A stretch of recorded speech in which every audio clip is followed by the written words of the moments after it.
Әлемдік футболды басқарушы орган FIFA бұл бастамаға кеңінен қарсылық білдіргеніне қарамастан, жеке инвестициялар тарту бойынша даулы жоспарын әрі қарай жүзеге асыруға сөз берді.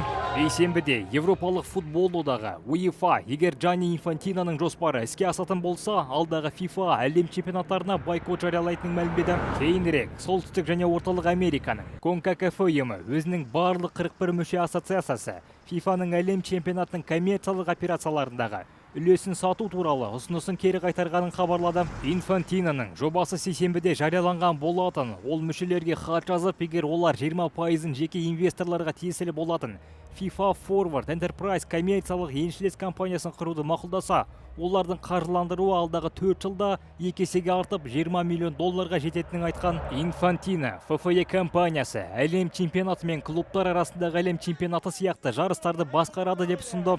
Негізгі инвестор ақш президенті Дональд Трамптың күйеу баласы Джаред Кушнердің бауыры Джошуа Кушнер негізін қалаған Нью-Йорк инвестициялық фирмасы болуы тиіс еді.